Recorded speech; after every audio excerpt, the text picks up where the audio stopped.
నవ్యకు స్వాగతం, సుస్వాగతం. రిలాక్సేషన్ ఈ ఉరుకుల పరుగుల రోజువారీ జీవితంలో కలగా మారుతున్న వాస్తవం. రిలాక్స్ అవ్వాలని మనందరికీ ఉంటుంది. ఈ బిజీ లైఫ్లో రిలాక్స్ అవ్వడం కూడా అంతే ఇంపార్టెంట్. అప్పుడు రిలాక్స్ అవ్వాలి అని అనుకున్నప్పుడు రెగ్యులర్గా మనం ఎంచుకునే ఆప్షన్ షాపింగ్. దీనివల్ల ఒక డిసడ్వాంటేజ్ కూడా ఉంది. అదేమిటంటే షాపింగ్కి వెళ్ళినప్పుడు టెంప్ట్ అయిపోయి అవసరం ఉన్నా లేకపోయినా ఎన్నో వస్తువులన్నీ కొనేస్తూ ఉంటావు, డబ్బును వృధా చేసేస్తూ ఉంటావు. ఇలాంటప్పుడు మన హ్యాండ్ బ్యాగ్లో ఉండకూడనివి రెండు. అదేంటంటే మొదటిది క్రెడిట్ కార్డ్, రెండోది 2 లేదా 300కి మించని క్యాష్. అప్పుడు షాపింగ్ని ఎంజాయ్ చేయొచ్చు, హాయిగా కాసేపు రిలాక్స్ అవ్వచ్చు, ఒక కొత్త ఎనర్జీని మనలో మనమే పెంపొందించుకోవచ్చు. ఐపిల్ వాడడంలో ఏదైనా సందేహాలు ఉంటే డాక్టర్ల సలహాలు తీసుకునే ఐపిల్ వాడాలి. ఐపిల్ పనిచేసే విధానం మన ఋతుచక్రం మీద ఆధారపడి ఉంటుంది. ఐపిల్ అండాశయం నుంచి అండం విడుదల కాకుండా ఆపుతుంది. ఒకవేళ ఆల్రెడీ అండం విడుదల అయినట్టయితే దాన్ని ఫలదీకరణం చెందకుండా ఆపుతుంది. ఒకవేళ ఫలదీకరణం చెందితే గర్భాశయానికి ఆ అండాశయం అనేది అడ్డుకోకుండా ఉండడానికి ఆపుతుంది.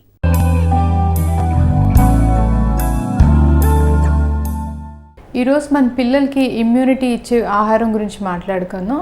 పిల్లలకి ఏంటంటే తరచుగా ఏదో ఒక హెల్త్ ప్రాబ్లం అనేది రావడం జరుగుతుంది అన్నమాట. అప్పుడు వచ్చినప్పుడు ఏంటంటే వాళ్ళకి ఇమ్యూనిటీ లేకపోవడం, తర్వాత మన మందులు వాడే కొద్దీ వాళ్ళకి గ్యాస్ట్రైటిస్, యాసిడిటీ రావడం, ఇలాంటి ప్రాబ్లమ్స్తో ఏంటంటే వాళ్ళకి ఇంకా వ్యాధి నిరోధక శక్తి బాగా తగ్గిపోతుంది అన్నమాట. చలికాలంలో ఇమ్యూన్ బూస్టింగ్ ఫుడ్స్ అనేవి బాగా ఏంటంటే బీటా కెరోటిన్ ఉన్నవి, లేకపోతే ఫోలేట్ ఉన్నవి, తర్వాత B6, B12 ఉన్నవి, జింకు, క్రోమియం, మెగ్నీషియం ఇవన్నీ ఉన్న ఆహారాలు ఏంటంటే బాగా ఇమ్యూనిటీని ఇస్తాయి అన్నమాట. క్యారెట్స్ కానీ, బీట్రూట్ కానీ, టొమాటోస్ కానీ, లేకపోతే పాలకూర కానీ వీటిల్లో ఏంటంటే బాగా ఇమ్యూన్ బూస్టింగ్స్ ఉంటాయి. పచ్చికాయగూరలు తీసుకుంటే అంటే పచ్చికాయగూరలు లైక్ క్యారెట్ సాలడ్స్ కానీ అప్పుడు మనకి ఇమ్యూనిటీ రాదన్నమాట. ఎప్పుడైతే ఆ ఆహారాన్ని మనం వండుతామో అప్పుడే ఈ ఇమ్యూన్ బూస్టింగ్ న్యూట్రియంట్స్ అనేది మన శరీరంలో జీర్ణం చేసుకొని మనకి ఇమ్యూన్ సిస్టమ్ అనేది మనకి ఇంప్రూవ్ అవుతుంది అన్నమాట. పిల్లల్లో ఇమ్యూన్ బూస్టింగ్ ఫుడ్ అంటే 2 గ్లాసులు పాలు డెఫినెట్గా ఇవ్వాలి. అంటే ఒక 300 ml పాలు కన్నా ఎక్కువ ఇవ్వకూడదు అన్నమాట. ఇందులో AHA అనే మనకి కొన్ని న్యూట్రియంట్స్ ఉంటాయన్నమాట. ఇవేం చేస్తాయంటే ఇమ్యూన్ సిస్టమ్కి ఈ ఇమ్యునోగ్లోబులిన్ ప్రొడక్షన్కి బాగా పనికొస్తాయి. కాకపోతే పాలల్లో ఎప్పుడైతే మనం మిల్క్ ఎడిటివ్స్ కలుపుతామో, చాక్లెట్ లాంటి పౌడర్స్ కలుపుతామో అప్పుడు ఈ ప్రోటీన్స్ ఏంటంటే మనకి ఇమ్యునోగ్లోబులిన్ సింథసిస్కి అంత పనిచేయమన్నమాట.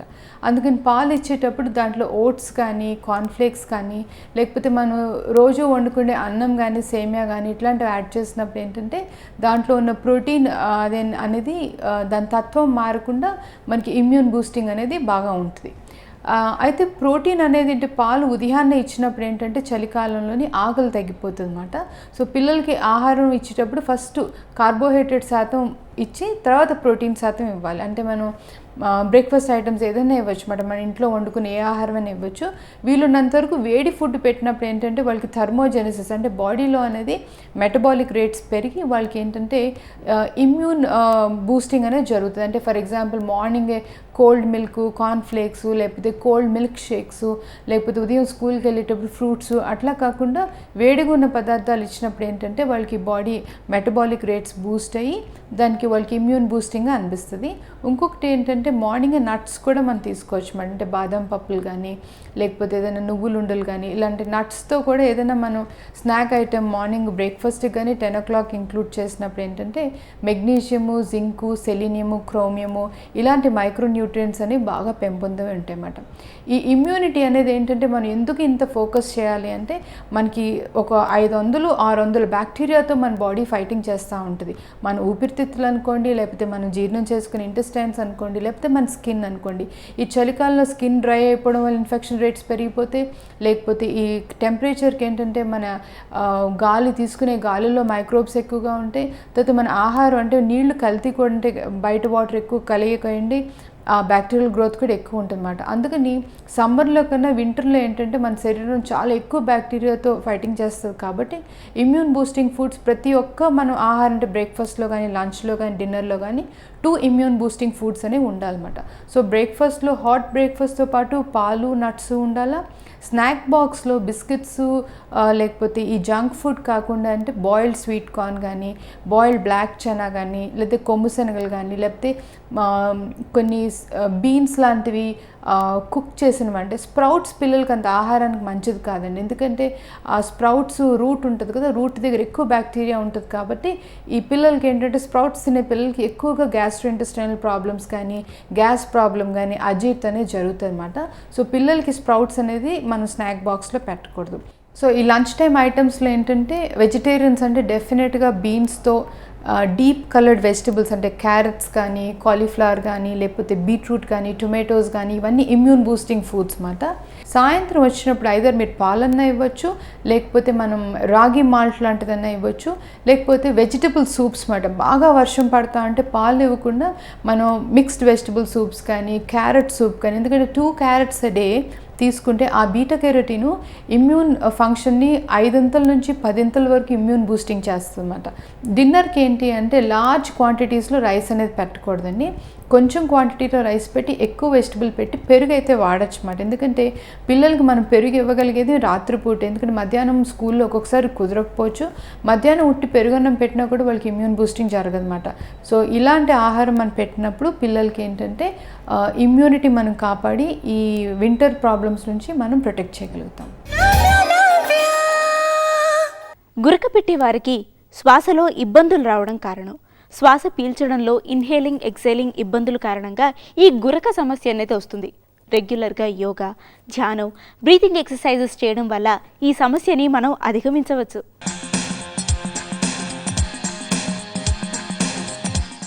ఇవాళ ఎక్కువగా lungs capacity and side strengthening up, ఎక్కువగా ఇక్కడ ఏమైనా సైడ్స్లో ఫ్యాట్ కొలెస్ట్రాల్ ఏమైనా ఉంది అంటే అది కూడా కరుగుతుంది, సైడ్స్లో షేప్ వస్తుంది. ఊపిరి పీలుస్తూ మళ్ళీ రైట్ సైడ్న స్ట్రెచ్ చేయాలి. చేతులు ఎప్పుడు స్ట్రైట్గానే ఉంచుకోవాలి, మోచేతుల దగ్గర వంచకూడదు. ఊపిరి వదులుతూ మధ్యకి, మళ్ళీ ఊపిరి పీలుస్తూ లెఫ్ట్ సైడ్న బెండ్ అవ్వాలి. ఊపిరి వదులుతూ మధ్యకి. ఇప్పుడు చేతులు రెండింటిని కింద పెట్టండి. ఇది అప్పర్ పార్ట్ని స్ట్రెచ్ చేయడం. ఇప్పుడు లోవర్ పార్ట్ ఆఫ్ ద లంగ్స్ని స్ట్రెచ్ చేయడానికి ఇంటర్లాక్స్ చేసేసి చేతులు రెండింటిని తలపైన పెట్టాలి.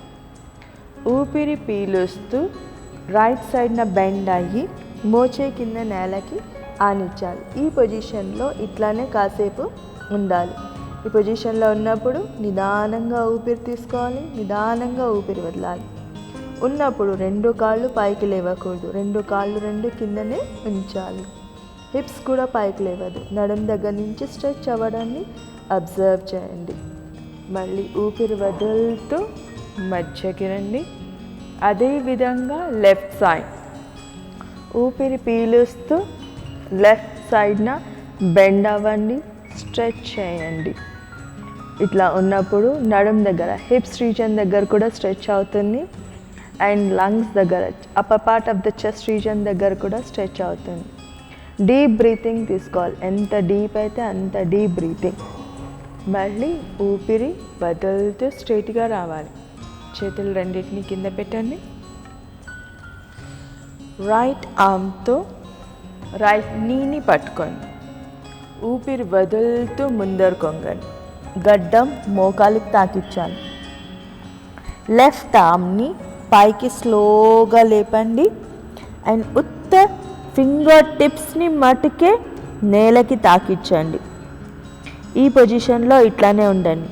అప్పుడు అబ్డామిన్ కంప్రెషన్ అవుతుంది, సైడ్ అంతా స్ట్రెచ్ అవుతుంది. స్లోగా ఊపిరి పీలుస్తూ చేయిని పైకి లేపుతూ పైకి లేవండి, చేయిని కింద పెట్టండి. ఇప్పుడు లెఫ్ట్ సైడ్ లెఫ్ట్ ఆర్మ్తో లెఫ్ట్ నీ పట్టుకొని ఫస్ట్ ముందరు కొంగండి. ఎక్సేల్ ఊపిరి వదులుతూ ముందరు కొంగాలి. దాని తర్వాత చేయిని పైకి లేపి స్లోగా తీసుకొని వచ్చి టిప్ ఆఫ్ ది ఫింగర్స్ని కింద నేలకి తాకించాలి. అబ్డామిన్ సైడ్స్ కంప్రెషన్ అవుతుంది and sides of your body waist line navel region దగ్గర స్ట్రెచ్ అవుతుంది. ఊపిరి పీలుస్తూ పైకి లేవాలి, చేతులతో సహా పైకి లేవాలి. చేతుల్ని కింద పెట్టండి. ఇప్పుడు 2 మోకాళ్ళని పట్టుకోండి. 2 మోకాళ్ళని పట్టుకొని ముందరు కొంగాలి. Back stretch, forward bend. ఊపిరి వదులుతూ స్లోగా ముందరకు వంగండి. వీలైతే ఫోర్ హెడ్ని కింద నేలకి తాకించండి. స్ట్రెచ్ చేయండి, బాడీని స్ట్రెచ్ చేయండి. బ్యాక్ స్ట్రెచ్ ఎక్కువగా అవుతుంది, పొట్ట కంప్రెషన్ ఎక్కువగా అవుతుంది. ఇప్పుడు స్లోగా ఊపిరి పీలుస్తూ తల పైకెత్తండి. నడుం దగ్గర నుంచి పైకి లేవండి.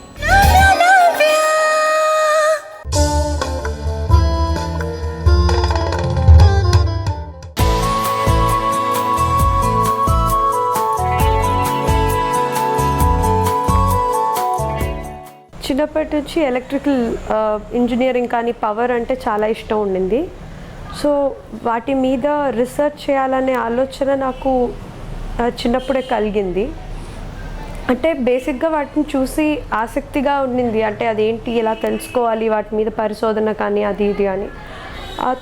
ఇంటర్మీడియట్ జాయిన్ అయినప్పుడు కూడా నాకు ఇదే పర్టిక్యులర్ ఇంజనీరింగ్ స్ట్రీమ్ తీసుకోవాలి అనే ఆలోచన లేదు. కానీ అమ్మగారు వాళ్ళు అడిగినప్పుడు ఇన్స్టెంట్గా నేను ఎలక్ట్రికల్ ఇంజనీరింగే తీసుకుంటాను అని అనడము, దానికి తగ్గట్టుగా నేను 2005లోనే నేను మా గైడ్ని మీట్ అయ్యాను. అప్పటి నుంచి మేము పరిశోధన చేస్తూనే ఉన్నాము. పెద్ద పెద్ద పరిశ్రమలలో ఎలక్ట్రికల్ లాస్ అనేది జరుగుతూ ఉంటుంది. పవర్ కానీ ఇలా విద్యుత్ శక్తి ఈ లాసెస్ అన్నీ జరుగుతూ ఉంటాయి. అలాగే మన ఇళ్లలో కూడా కొన్ని ఈ విద్యుత్ మనకుండే పరికరాల్లో కొన్ని లాసెస్ అంటూ జరుగుతూ ఉంటాయి. ఫస్ట్ ఈ పవర్ అనేది ఎలా మనం కంట్రోల్ చేయొచ్చు, దాని కన్జర్వేషన్ నుంచి మేము ఆస్పెక్ట్లో ఆలోచించేవాళ్ళం. ఆ తర్వాత స్లోగా ఇంట్లో ఉండే డొమెస్టిక్ డివైజెస్ పవర్ కంట్రోలింగ్, వాటి ఎనర్జీ సేవింగ్ నుంచి ఆలోచించాము. నా ఫస్ట్ ప్రయోగం పోలాండ్ది జరిగింది. అక్కడ వెళ్ళాక బేసిక్గా కాన్సన్ట్రేట్ చేసింది కూడాను ఇంకా మిగతా వాళ్ళు కూడా దీన్ని ఎలా అప్రోచ్ చేస్తున్నారు, వాళ్ళ అప్లికేషన్స్ ఏంటి, వాళ్ళు ఎలా దీన్ని పరిశోధన చేస్తున్నారు, ఇంకా నేను ఎలా నా రీసెర్చ్ని మెరుగుపరచుకోవచ్చు, ఆ దిశలో ప్రయత్నించి ఇది ఎలా ఇండియాలో ఉపయోగపడుతుంది అనేది తీసుకుని కొన్ని కేస్ స్టడీస్ తీసుకొని చేయాల్సి వచ్చింది. కొన్ని పరిశ్రమలకి వెళ్ళి దీన్ని ఉపయోగించి చూస్తే చాలా లాభాలు కూడా వచ్చాయి. అలాగా నా ఫస్ట్ ఇది ప్రథమ ఇది పోలాండ్ది చేశాము. అలా నేను ఇప్పటివరకు 16 కాకుండా ఇప్పుడు 20 అయింది. 20 పరిశోధనల దాకా చేస్తున్నాను. ఇప్పటి వరకు కూడాను నేను నన్ను ఆహ్వానించిన దేశాల్లో Poland, UK, US, Russia, Singapore, అనేక దేశాలు ఉన్నాయి, చైనా అవన్నీ కూడా ఉన్నాయి. వీటన్నిటికీ కూడాను ముఖ్యమైన సమస్య అంటూ ఈ రోజుల్లో అది పవరే. సో వీటన్నిటికీ కూడాను పవర్ అనేది చాలా ఇంపార్టెంట్ ఈ రోజుల్లో.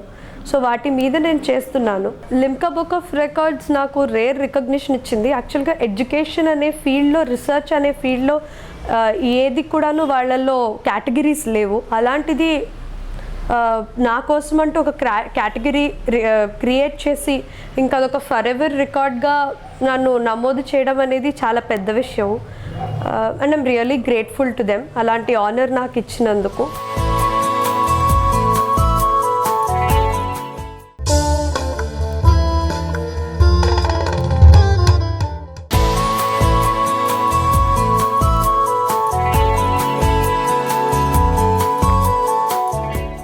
చదువుతూ కూడాను చిన్నప్పటి నుంచి నాకు పెయింటింగ్ అన్నా, ఇలా స్టోరీ రైటింగ్ అన్నా, నావెల్ రీడింగ్స్ అన్నా, శాస్త్రీయ సంగీతం అన్నా, ఇలా చాలా ఉండేవి. అంటే అలాగా రీసెర్చ్ కూడా నా హాబీగా చేసుకున్నాను నేను ఇంజనీరింగ్లో ఉన్నప్పుడు. సైమల్టేనియస్గా చదువు ఇంక ఇది బ్యాలెన్స్ చేయడం కొంచెం కష్టం అయ్యేది. మా తాతయ్య అయిన సద్గురు శివానందమూర్తి గారి ఎంకరేజ్మెంట్ చాలా ఉండేది చిన్నప్పటి నుంచి. అలాగే మా అమ్మగారు ప్రొఫెసర్ మీనాకుమారి గారు కూడాను చిన్నప్పటి నుంచి చాలా ఎంకరేజింగ్గా ఇలా చదువు ఉండాలి, ఇలా అన్నిట్లోనూ ఉండాలి అంటూ ఎంకరేజ్ చేస్తూ వచ్చారు. మా ఇంట్లో వాళ్ళ సపోర్ట్ కూడా అన్ని విషయాల్లో చాలా ఉండేది. బాగా హ్యాపీయెస్ట్ మూమెంట్ అంటే నేను ఒక్కదాన్నే చైనాకి వెళ్ళాల్సి వచ్చింది. And I had to manage, అన్నీ కూడా నేనే మేనేజ్ చేసుకోవాల్సి వచ్చింది. అక్కడ కాన్ఫరెన్స్లో కానీ ఇలా ఐ వాజ్ ది యంగెస్ట్ అనమాట. అక్కడ అందరు కూడాను యంగెస్ట్ అంటే ఇంకా కట్ ఆఫ్ యంగెస్ట్ నేనే. ఇంకా నా ఏజ్ గ్రూప్ +-10 years వరకు ఎవరు లేరు, అందరూ ప్రొఫెసర్స్, అందరు ఇదనమాట. సడన్గా నన్ను చూసి ఏంటి ఈ అమ్మాయి నిజంగానే రీసెర్చ్ దీనికోసం మాట్లాడడానికి వచ్చిందా అని. ఆ రూమ్ కెపాసిటీ వాజ్ ఓన్లీ 75. కానీ ఇరుక్కొని 300 మంది నిల్చునేటప్పటికి కొంచెం నర్వస్ రెక్కింగ్ ఫీలింగ్ వచ్చింది. కానీ మళ్ళీ అందరినీ చూసి వాళ్ళు కొంచెం హ్యాపీగా ఫీల్ అయ్యి ఓకే ఈ చిన్నమ్మాయి ఏం చేస్తుంది అనే దీంతో ఎంకరేజ్మెంట్ ఇచ్చి మాట్లాడడం అనేది నిజంగా చాలా సంతోషంగా అనిపించింది. ప్రస్తుతానికి ఒక పుస్తకం అంటూ రాస్తున్నాను. ముందుగా చెప్పినట్టుగానే introducing under graduate researchers to quality research అని. అంటే అసలు ఈ క్వాలిటీ రీసెర్చ్ అనేది ఎలా ఉండాలి, అండర్ గ్రాడ్యుయేట్స్గా ఉన్నప్పుడు ఇన్ని ఎలా బ్యాలెన్స్ చేయగలగాలి. ఇండియన్ ఉమెన్ అనే నన్ను అడిగితే భారతీయ మహిళలు చాలా ప్రపంచంలో ఉండే అందరు మహిళల కన్నా ముందంజలో ఉన్నారు. నాకు ఫస్ట్ ఇండియన్ ఉమెన్ అంటే బేసిక్గా గుర్తొచ్చేది మా అమ్మ. సో అమ్మగారు, ఎందుకంటే ఆవిడని చూసి నేను చాలా రకాలుగా ఇన్స్పైర్ అయ్యాను. అమ్మగారిని చూసి చాలా నేర్చుకున్నాను. అలాగే అంటే she like a best friend to me అన్నట్టు.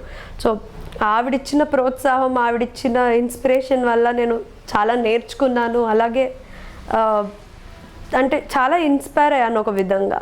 అలాగే రోల్ మోడల్స్ అంటే ముఖ్యంగా మా అమ్మగారు. ఆ తర్వాత I have taken inspiration from like Indian women like mother Teresa. Like ఆవిడ దగ్గర నుంచి నేర్చుకోవాల్సింది ఏంటంటే సోషల్ గివింగ్ అనేది.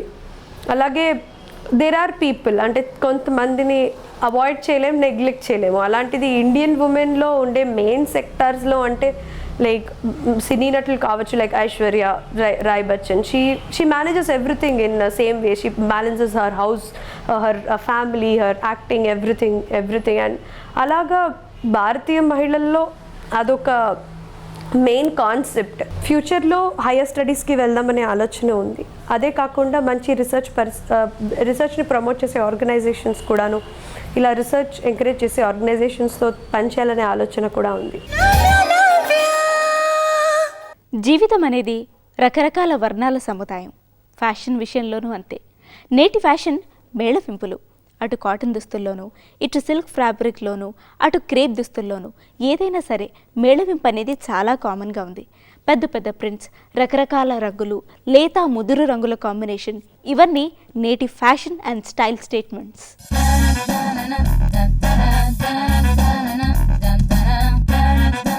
Hi, welcome to fashion. ఈరోజు సువర్ణ గారు మనకి మార్కెట్లో ఉన్న కొత్త డిజైన్స్ ఇంట్రడ్యూస్ చేస్తూ అంటున్నారు. మరి ఏం చూపిస్తారో ఆవిడని అడిగి తెలుసుకుందాం. టీషర్ట్సే కాకుండా షర్ట్స్లో కూడా మనకి షర్ట్స్ అనేవి ఎప్పుడు 365 డేస్ అండ్ త్రూ అవుట్ ఎప్పుడు ఫ్యాషన్లోనే ఉంటాయి. షర్ట్స్లో మీకు ఫార్మల్ షర్ట్స్ ఉంటాయి, మళ్ళీ క్యాజువల్ షర్ట్స్ ఉంటాయి. సో ఈసారి మేము ఏం చేసామంటే షర్ట్స్లో మీకు రకరకాల డిజైన్స్ చేసామన్నమాట. So this shirt is kind of blend with silk. Okay, దాని తర్వాత ఏంటంటే we have given a very bow here, very simple bow here. And మళ్ళీ ఇదేమో ప్రింట్ యూస్ చేసుకున్నాము, letter printing. So this is good for college wear. And వెనకాల మొత్తం print వచ్చింది అనమాట. ఇది ఇలా వావ్, చాలా బాగుంది చూడడానికి. ఇది 2 డిఫరెంట్ పీస్ లా ఉంది కానీ it's very good. I mean like it's got a very typical collar and buttoning, everything same. And మీకు ఇది this is like something you know is like a yoke actually which we have given it in a very different way. ఇది దీంట్లోనే మీకు షర్ట్స్లోనే ఇంకా varieties మీకు ఈ రకమైన shirts ఉన్నాయి. యాక్చువల్లీ ఇది చూడ్డానికి లోపల టీస్ వేసుకుని పైన షర్ట్ వేసుకున్నట్టు, బట్ ఇట్ ఈస్ అటాచ్డ్ అనమాట. And the good part about this is ఇలా పిన్ చేసుకోవచ్చు మనం దీన్ని. ఇలా బటన్ అప్ చేసుకుంటే this gives a very different styling. So this becomes very casual. And when you want to go little formal college లోపల వెళ్ళడానికి కానీ బటన్ తీసేసుకుంటే this becomes very casual. Okay, so ఇవి కూడా టీ షర్ట్స్ మీద కానీ skirts మీద కూడా ఇది ట్రై చేయొచ్చు. ఓకే, సో ఇవి normal straight cut skirts, short trousers మీద కూడా ఇది వేసుకోవచ్చు. జీన్స్ కాకుండా రెగ్యులర్ ట్రౌజర్స్ మీద కూడా ఇది యూస్ చేసుకోవచ్చు. అండ్ బ్లాక్ అండ్ వైట్ ఎప్పుడు ఫ్యాషన్ లో ఉంటుంది. So this is one bright colour. So ఇది కూడా షర్ట్ లోపల ఒక షర్ట్ పైన లోపల. అంటే మామూలుగా మీరు ఎక్కువ గై స్టైలింగ్ ఇలా చూస్తూ ఉంటారు. So we wanted to do something like this for girls. So ఈ సీజన్లో ఈ కైండ్ ఆఫ్ డిజైన్స్ తీసుకొచ్చాము. ఈ బటనింగ్ లోపల 3 బటన్, బయట 3 బటన్స్ ఉన్నాయి, లోపల 4 బటన్స్ ఉన్నాయి. సో ఇక్కడ కూడా బటన్స్ ఇచ్చాము. ఇది 3/4 sleeves and it's got a slit అనమాట. It can be buttoned up also. So double collar వచ్చింది దీనికి. డబుల్ కాలర్ కూడా వచ్చింది. It gives a very tomboy kind of look. College వెళ్ళడానికి కాలేజ్ వేర్కి సైక్లింగ్ ఈవినింగ్స్ చాలా మంది కాలేజ్ స్టూడెంట్స్ చేస్తూ ఉంటారు. సో అలాంటి వాటికి ఐడియల్ ఫర్ ఈవినింగ్. colour కూడా చాలా bright గా కలర్ బ్రైట్ కలర్. సో ఇప్పుడు రైనీ సీజన్ కాబట్టి బ్రైట్ కలర్స్ అన్నీ you can take out them from the wardrobe. So ఇది ఇంకొక షర్ట్ మోడల్ అండి. బట్ దీంట్లో ఏంటంటే we have used hosiery material for the sleeves. T shirt material అనమాట ఇది. సో కాలర్ మొత్తం ప్రింట్ ఇచ్చాము దీంట్లో. And we have given some kind of writing here, this kind of stuff. So మళ్ళీ దీన్ని ఫినిష్ ఏమో మళ్ళీ హౌజరీ మెటీరియల్తోనే ఫినిష్ చేసాం. This is also very good. Fitting కరెక్ట్గా ఉంటుంది. And this we have used neutral colours and this is little colourful. This is also one very good. ఇది కొంచెం party wear లాగా వస్తుంది. ఇది ఏంటంటే ఇది తీసిస్తే మీకు ఇట్స్ జస్ట్ స్ట్రైట్ అయిపోతుంది. Some time when you want to give, ఇది ఇంకా మీకు ఎక్కువ లుక్ కావాలి అంటే మీరు ఇలా చేసుకుంటే ఎంత కావాలంటే అంత వెళ్తుంది అనమాట. సో స్కర్ట్స్ మీద వేసుకోవాలంటే కూడా ఏంటంటే షార్ట్ చేసేసుకోవచ్చు. దీన్ని షార్ట్ చేసుకుని ఇది వన్ వే క్రీజెస్ ఎక్కువ వస్తుంది. సో మీకు జీన్స్ మీద అలా వేసుకోవాలంటే కనుక ఇది కొంచెం మామూలుగా స్ట్రైట్ చేసుకోవచ్చు. So it's just to give a illusion కి ఇక్కడ నుంచి ఓపెన్ అయ్యేటట్టు. It's just the buttoning. Styling లోకి just only the styling. It's got some kind of shimmer also. కొంచెం మీకు young and party wear type లో ఇవ్వడానికి కొంచెం షిమ్మర్ యూస్ చేసాం దీని మీద. సో ఇది ఈవినింగ్స్ అలా వేసుకోవడానికి. ఇప్పుడు మామూలుగా నెట్ మెటీరియల్ చాలా మార్కెట్లో ఉందండి. సో నెట్ మెటీరియల్తో కూడా ఇలా స్టైలింగ్ వచ్చింది. ఓకే. సో దీంట్లో ఏంటంటే this is very simple. Net material use చేసాము లోపల మామూలుగా. ఇది కూడా అటాచ్డ్. ఇది కూడా అటాచ్డ్. ఇది కూడా నెట్ మెటీరియలే. So 3 kind of net material use చేసాను. This printed. Very little work has come here. And ఇదేంటంటే సింపుల్ బో ఇచ్చాము. This can be used with anything, evenings, mornings, even college, anything. This is very simple kind of wear which we can use it for anything. చూసారు కదండి ఈరోజు మా ఫ్యాషన్లో సరికొత్త designs ఏంటో. మరో ఫ్యాషన్లో మళ్ళీ కలుసుకుందాం. అల్లం, కొత్తిమీర ఈ రెండింటిలోనూ గ్యాస్ట్రిక్ ట్రబుల్ వలన కలిగే మంటని నివారించే సుగుణాలుంటాయి. ఇవి రెండు విడివిడిగా కాక అల్లం, కొత్తిమీర ఈక్వల్ క్వాంటిటీస్లో తీసుకొని పచ్చడి రూపంలో ఆహారంలో కనుక మనం తీసుకుంటే గ్యాస్ట్రిక్ ట్రబుల్ అనేది మన దరి చేరదు. అలాగే అరుచిని పోగొట్టి జీర్ణశక్తిని కూడా పెంచుతుంది.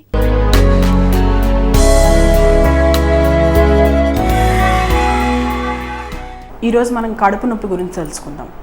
కడుపు నొప్పిని యునానీ వైద్యంలో దర్దే మేదా లేదా వజోల్ మేదా అని కూడా అంటుంటారు దీన్ని. ఈ కడుపు నొప్పికి ఎన్నో కారణాలు ఉన్నాయి. స్టమక్లో ఏదైతే ఈ టెంపర్మెంట్ ఉందో ఆ టెంపర్మెంట్లో చేంజ్ వచ్చినప్పుడు అప్పుడు కూడా ఈ నొప్పి అన్నది సహజంగా చూస్తూ ఉంటాం. మనము విపరీతంగా ఐస్ క్యూబ్స్ మింగేయడము, లేదా చల్లటి ఐస్ క్రీమ్స్ అలాగే మింగేసేయడము, లేదంటే చల్లటి పదార్థాలు ఫ్రూట్ జ్యూసెస్ తాగడము, చల్లటి పదార్థాలు సలాడ్స్ తినడము, ఇలాంటివి చేసినప్పుడు ఏమవుతుందంటే ఆ స్టమక్ యొక్క టెంపర్మెంట్ అన్నది అది మారుతూ ఉంటుందన్నమాట. అలా కొంత మారి మళ్ళీ దాని సేమ్ పొజిషన్కి అది వచ్చేస్తూ ఉంటుంది. కానీ ఇలా ఎక్కువగా అవే ఫుడ్స్ తీసుకోవడం వల్ల ఏమైపోతుందంటే దాని టెంపర్మెంట్ అనేది పాడైపోతూ ఉంటుంది. అందువల్ల కూడా ఈ కడుపు నొప్పి రావడం జరుగుతూ ఉంటుంది. బట్ కానీ ఎప్పుడైతే మనం హెవీగా ఫుడ్ తీసేసుకుంటుంటామో ఆ వన్ పార్ట్ కూడా దానికి మిగల్చకుండా కంప్లీట్గా ఫుడ్ తీసేసుకొని దాన్ని బల్ చేసినప్పుడు ఏమైపోతుందంటే డైజెషన్ సరిగ్గా కాక, ఆ మజిల్స్ సరిగ్గా తిరగలేక, గ్రైండింగ్ సరిగ్గా జరగక ఇండైజెషన్ అనేది అక్కడి నుంచి మొదలవుతుంటుంది. అలాగే అల్సర్స్ కానీ, లేదా స్టమక్లో ఏదైనా మ్యూకోజల్ లేయర్స్లో అల్సర్స్ ఉండొచ్చు, లేదా ఈసోఫేగస్లో అల్సర్స్ ఉండొచ్చు. సో ఇవన్నీ కూడా ఉన్నప్పుడు కూడా ఈ ఈసోఫేగల్ అండ్ స్టమక్ ఆ జంక్షన్లో కూడా అల్సర్స్ ఉండే అవకాశాలు ఉంటాయి. సో ఇలాంటి అల్సర్స్ ఇవన్నీ కూడా ఎక్కువగా ఫామ్ అయ్యేందుకు మనం ఆస్కారం ఇచ్చే ఆ పరిస్థితులు కానీ అవన్నీ కూడాను మన చేతుల్లోనే ఉంటాయంట. అంటే టైంకి తినకపోవడము, టైంకి సరిగ్గా నిద్రపోకపోవడము, టైంకి లిక్విడ్స్ తీసుకోకపోవడం, ఇవన్నీ కూడా ఈ అల్సర్స్ అవ్వడానికి కూడా ఇవి ఎంతో దోహదపడుతూ ఉంటాయి. ఇంకో ఇంపార్టెంట్ కాజ్ ఏంటంటే జోఫెమేదా అంటే ఏంటంటే ఈ స్టమక్ ఏదైతే ఉందో అది వీక్ అయిపోతుంది అనమాట. జోఫ్ అంటే లాగరి అంటే తగ్గిపోవడం అనమాట, దాని ఫంక్షనింగ్ తగ్గిపోవడం. ఈ జోఫెమేదాలో కూడా మనకి 2 రకాలుగా ఉంటుంది అన్నట్టు. ఒకటి అసబీ జోఫెమేదా ఉంటుంది. అంటే దీంట్లో ఏంటంటే ఆ నర్వ్స్ అవన్నీ కూడా వీక్ అయిపోవడం వల్ల స్టమక్ అలా అయిపోతుంది అనమాట, వీక్గా అయిపోవడం అన్నది. సో దీంట్లో ఏంటంటే pain on empty stomach. So ఎంటీగా స్టమక్ అయినప్పుడు పెయిన్ వస్తూ ఉంటుంది అనమాట. అంటే అన్నం తినేసి అంతా అయిపోయిన తర్వాత పిల్లలకి అప్పుడు వాళ్ళకి కడుపులో నొప్పి అని ఏడుస్తూ ఉంటారు అనమాట. ఇలా ముఖ్యంగా ఎప్పుడైతే ఇలా నొప్పి వస్తుందో వచ్చినప్పుడు వాళ్ళకి కాన్స్టిపేషన్ ముఖ్యంగా లేకుండా చూసుకోవాలి. కాన్స్టిపేషన్ అంటే ఈ మలబద్ధకం లేకుండా చూసుకున్నప్పుడు సగం నొప్పి వాళ్ళకి అక్కడే అడ్జస్ట్ అయిపోతుంది. ఇన్ కేస్ ఆ తర్వాత కూడా నొప్పి కంటిన్యూ అవుతున్నప్పుడు వాళ్ళు ఏ పదార్థాలు తింటే అలా నొప్పి వస్తుంది అన్నది కాస్త గమనిస్తూ ఉండి ఆ పదార్థాలని వాళ్ళు కనుక కంప్లీట్గా ఆపేస్తే కనుక తినడము అప్పుడు కూడా వాళ్ళకి నొప్పి తగ్గిపోతూ ఉంటుంది. ఇలా కాకుండా అప్పటికీ నొప్పి కంటిన్యూ అవుతే కనుక 12 గంటలు కంప్లీట్గా స్టమక్ని ఎంటీ పెట్టేసిన తర్వాత 12 గంటల తర్వాత కూడా వాళ్ళకి ఎప్పుడు ఆకలి వస్తుందో అప్పుడు మాత్రమే తినాలి. తిన్నప్పుడు కూడా ఆకలి ఎంత ఉందో అంత కాకుండా ఇంకొంచెం తక్కువగా తినాలి. ఐ మీన్ టు సే ఆకలి కన్నా తక్కువగా వీళ్ళు ఫుడ్ తీసుకున్నప్పుడు స్టమక్ అన్నది కంప్లీట్గా ఫుల్ కాకుండా ఉంటుంది, అలాగే నొప్పి కూడా రాకుండా ఉంటుంది వాళ్ళకి. తర్వాత ఎప్పుడైతే వీళ్ళు ఉపవాసాన్ని విడిచినప్పుడు ఈ పెసరపప్పుతో చేసిన కిచిడి, దాంట్లో పుదీనా, చింతపండు, జీలకర్ర ఇవి 3 కలిపి చేసిన చట్నీ ఇవి కలుపుకొని కనుక వాళ్ళు తింటే కనుక వాళ్ళ కడుపు నొప్పి చాలా తొందరగా తగ్గిపోతుంది అన్నమాట. క్లియరెన్స్ సేల్స్, డిస్కౌంట్ సేల్స్ ఇవన్నీ మనల్ని ఎంతగా ఆకర్షించినా మన బలహీనతకి లోనే షాపింగ్లు అవి అనవసరంగా చేయకూడదు. దీనికంటే విండో షాపింగ్ చాలా బెస్ట్ ఆప్షన్. కళ్ళకు కలిగే ఆనందం మనసును కూడా తాకి మనకి ఎంతగానో హాయినిస్తుంది. ఒక్కసారి ఆలోచించండి. Always keep smiling. నవ్య మీద మీ సలహాలని, సూచనల్ని, అభిప్రాయాల్ని మాకు తప్పకుండా రాసి పంపించండి. మా address Navya, care of director, Doordarshan కేంద్రం, రామంతపూర్, హైదరాబాద్ 5,13,000. మా ఈమెయిల్ ఐడి navya.doordarshan@gmail.com. ఉన్నమలుంటాయి, అమావాసలుంటాయి, చంద్రునికెప్పుడు కళలుంటాయి, బ్రతుకు బాధ్యతల పడలికలోన అప్పుడప్పుడు గ్రహణాలు